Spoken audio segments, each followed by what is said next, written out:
Hi, veteran drawer here, Peeked, Buki, my real name, that I won't say. And today, I've put together a sort of voiceover time-lapse with my general workflow in hopes of educating the masses. Somewhat. Maybe like a fraction. Will this work for everyone?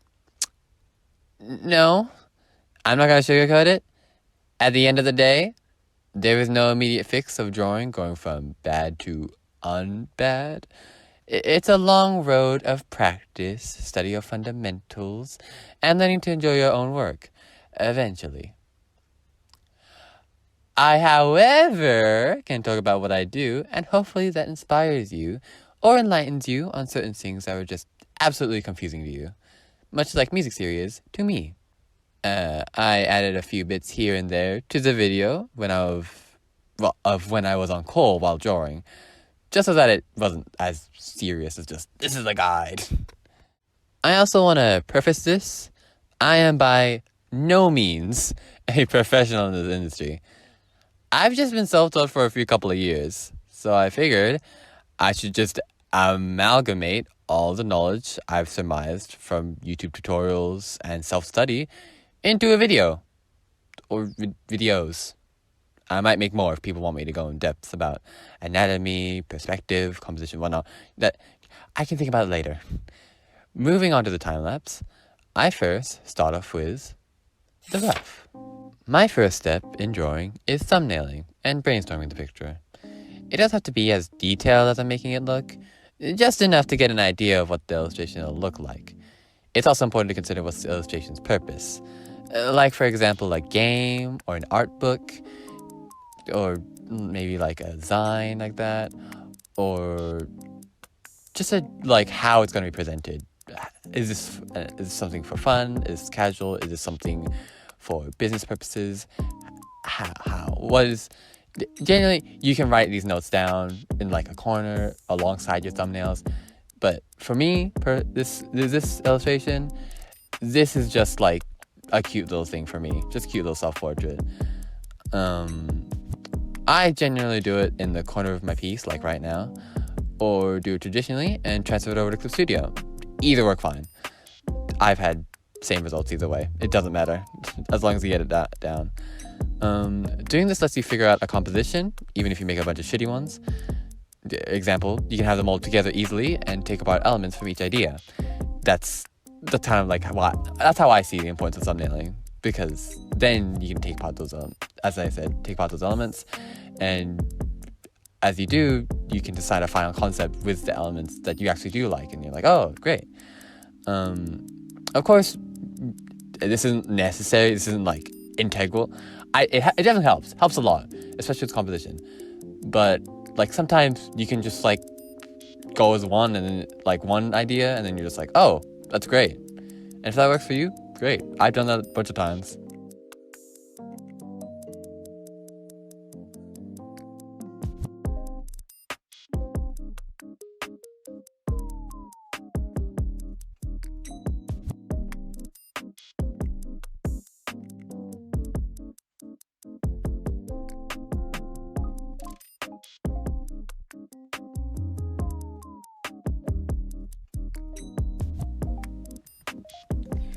This is where we move from the rough to the sketch, but honestly, I'd say like the sketch is still kind of part of the rough, or rough is still part of the sketch, however you want to say.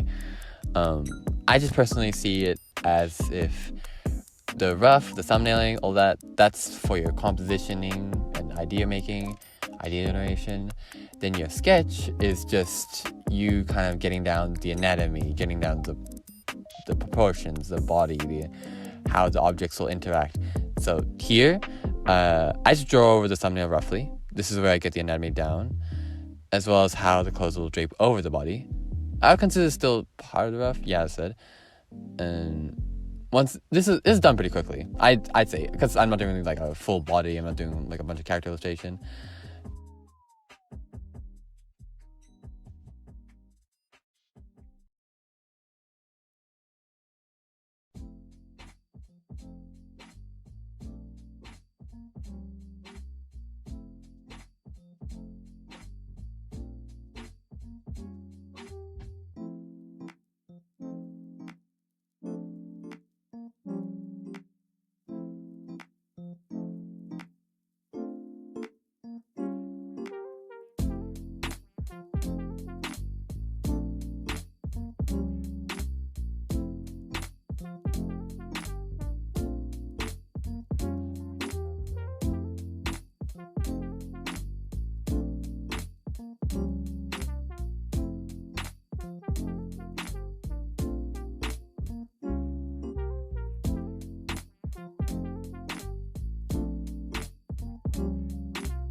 I forgot to record this part and do a script for it. But this is me just getting a rough idea of how the colors are laid out. This is just so I can like kind of get a feel for the mood of the drawing. I don't do this often, but I just did it for this one because I was like, I really want to get this like really well done. So I'm just gonna try and get a good feel for the mood and colors. You know, so get a achieve your color palette, or your like kind of just a base for your color palette through this. So yeah, okay.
I inked the drawing.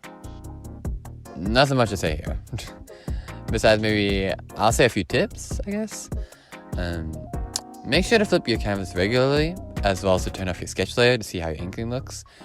People can tend to be really focused on following the layer below that they don't realize how the finished product will look, and end up disappointed after.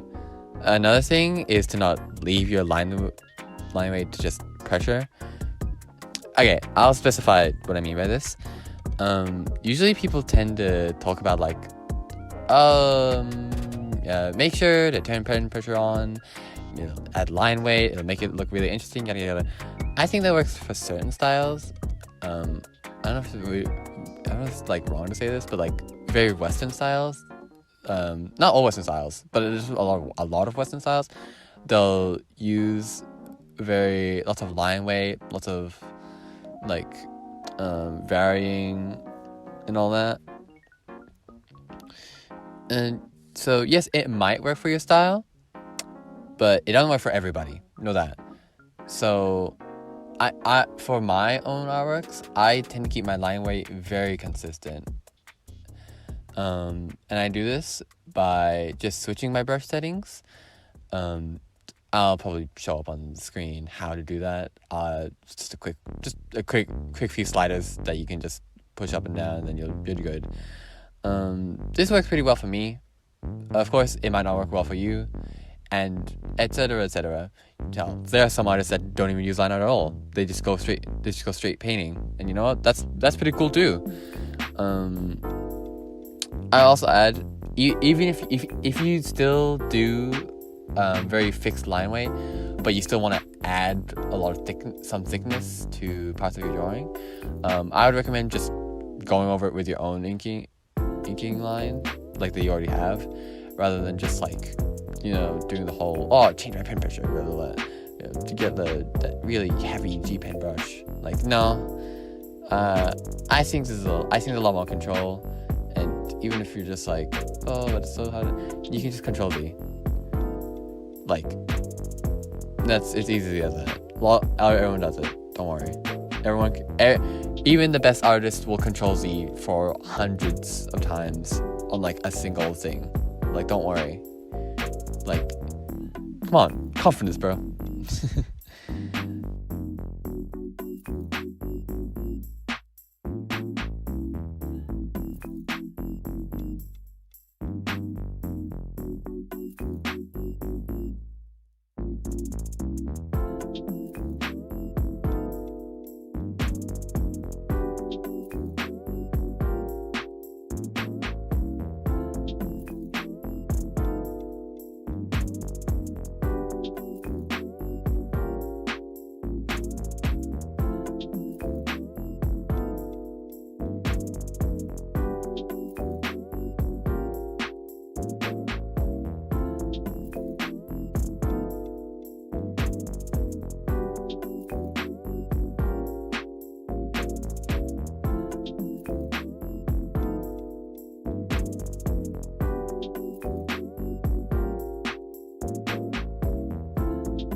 Okay, this part, after this part is very tedious, but after that's done, I move on to the coloring, which is also technically kind of like my rendering, as well as the special effects. I'd count them all as like kind of like a mixed bundle, like all together. First, I separate my layers by their colors. Well, colors by their layers, I guess. Whatever. This is just for me to organize. And furthermore to organize, if you're gonna elaborate, I also name my layers. I know, call me the fucking artist of Dark Horse, naming their layers. No one ever does that, but like, I got a small brain and I get confused easily, so I need to do this. Otherwise, I'll be looking at layers for maybe like 50% of my work time, which sucks. Moving on.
When it comes to rendering, I tend to just kind of get a general idea of where the light hits and adjust the shapes for whatever looks aesthetically pleasing.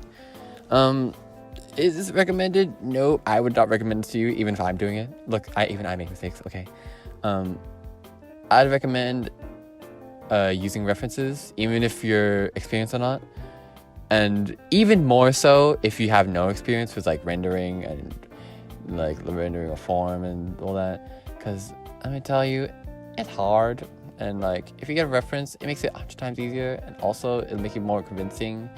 And I would say that making a convincing character or environment is like one of the most important things in art, to make someone think, wow, you're really good at all that, you know?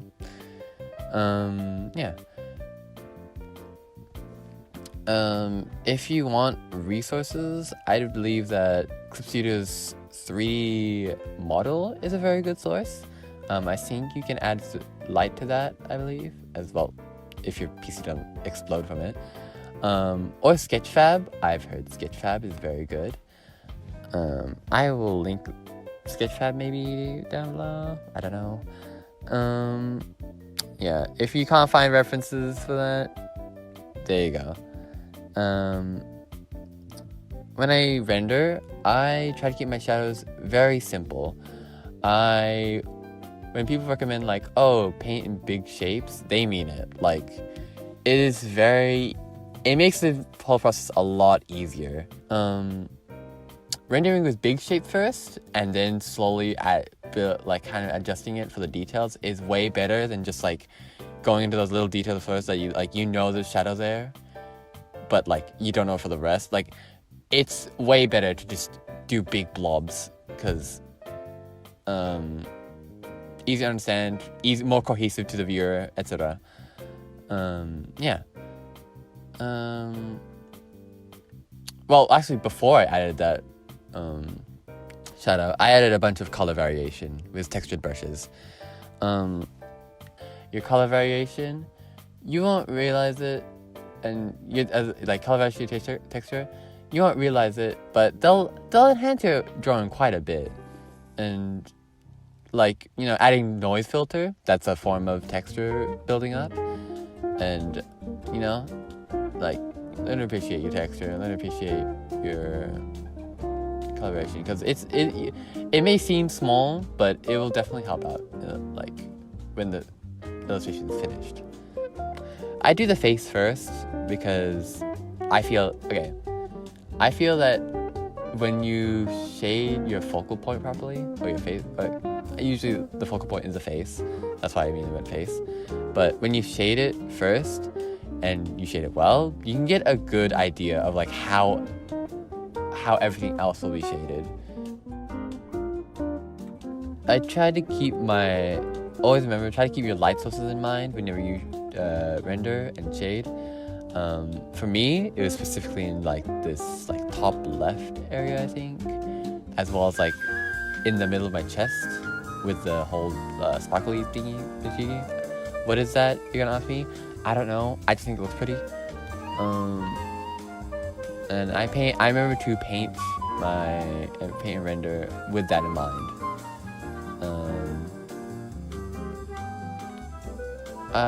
I believe I also add some cooler hues into some of the darker shadows around the face and neck. That's also just like a form of color variation. And I'm gonna do it in maybe like places where there's a lot of depth to it, so it's like it's a lot more hidden back from the viewer, if that makes sense. Oh gosh, I hope it makes sense. I also add some on the edge of some shadows. I'll add a darker hue or darker value. You will see this a lot happen naturally in real life. You may also call it, you could call it like a form of subsurface scattering, I guess. But like, honestly, if I were to be 100% honest, I just do it whenever I think it'll look like aesthetically good, because aesthetically good is very important. Like how it just looks to like the average viewer eyes. Like someone could look at it and be like, yeah, that's a good picture. Like that's important. And that's also why I tend to keep myself zoomed out from the canvas, because you want to make sure you're looking at your picture as a whole rather than just like in like a certain area, because then you'll overwork yourself on one bit and then you'll underwork yourself on another bit and it'll just look jarring. So you just gotta make sure to keep yourself in check, make sure not to just relax, you know? After that whole thing, I just slowly fix up things here and there. Add a little bit more to the effects, etc., etc. Ambient lighting, all that. Trying to envelop the character into the background, the environment, which is a very low effort background, if I'll be honest. Which is, you know, you might seem like, oh, it's just doing so little every bit by bit, but that really is just the rendering process. It'll just be just slowly refining it until it looks good enough. And yeah.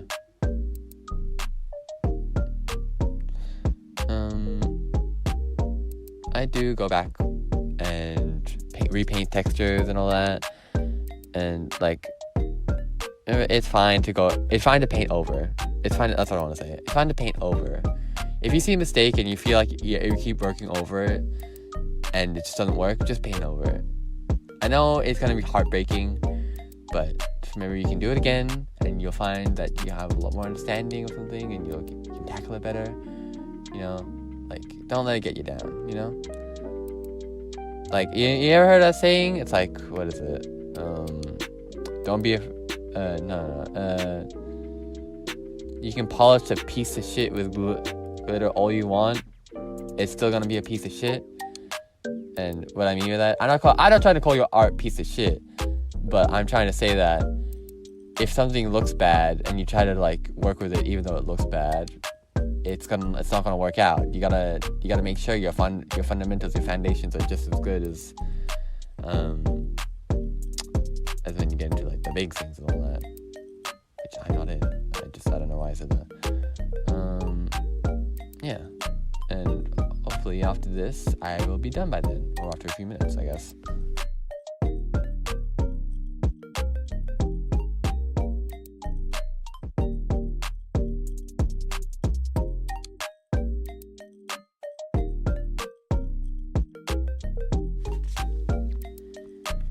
And done.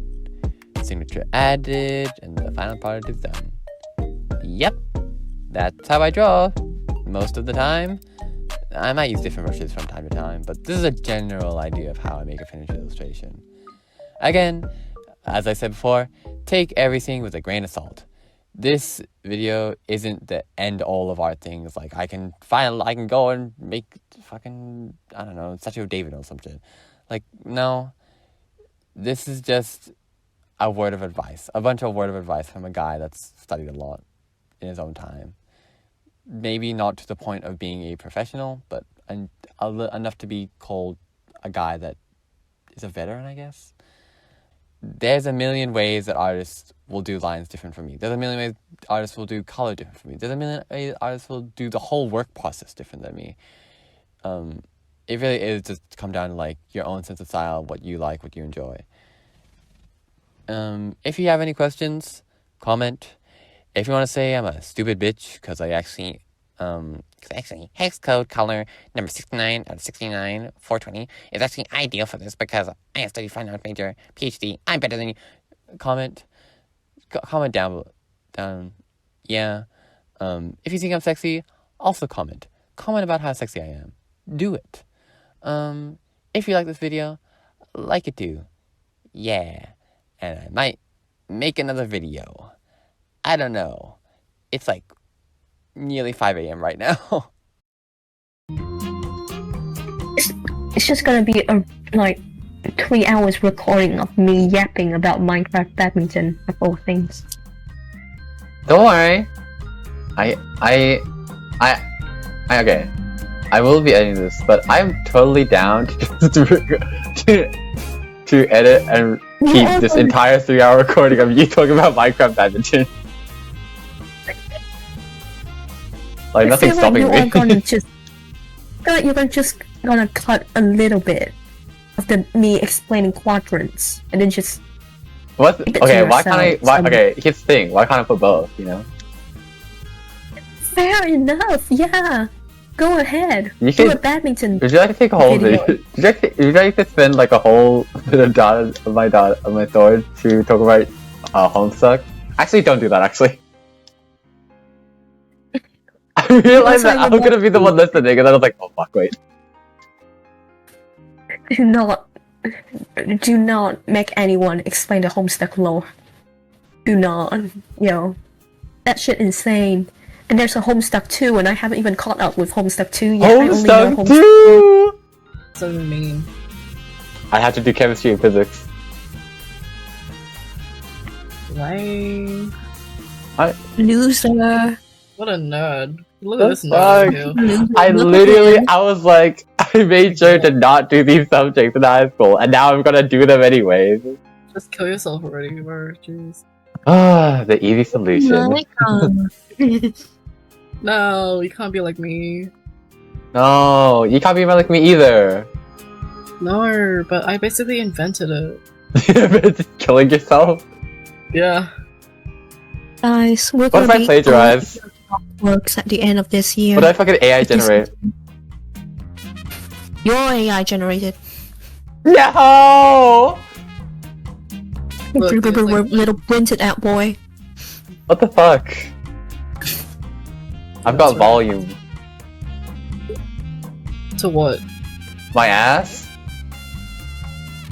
Mm-hmm. Do you want to see? No. Fine. Believe what you will. What the fuck?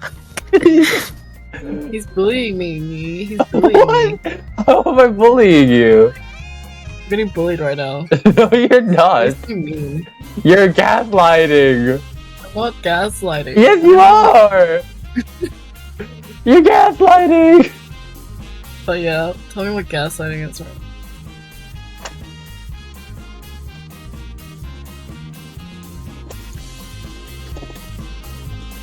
Damn, he's spelling gaslighting really fucking wrongly, yo. Type Sonic with your eyes closed. I got this. Easy. Anyways, gaslighting. Gaslighting is a form of physical, psychological manipulation. There's mansplaining. What the fuck? Oh my god, fucking asshole. No! Do that. Guys, I thought I was one of the good ones. Oh, you are. I'm not one of the good ones. You're mad! You're bullying! No, I'm not. I'm cyberbullying. Get it right. Oh yeah, sorry, my bad, G. You're talking to the master of cyberbullying right now.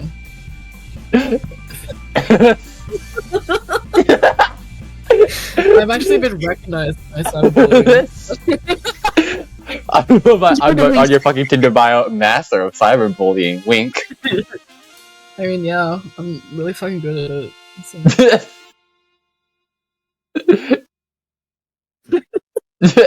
You're the reason why we. You're the reason why we have to sit through a cyberbullying video during one of the Mondays. Is this Guys, cyberbullying is not okay. Guys, is this about us? I don't know if it is. Fucking Cash can be like, cyberbullying is not okay. And looking like me straight in the eyes.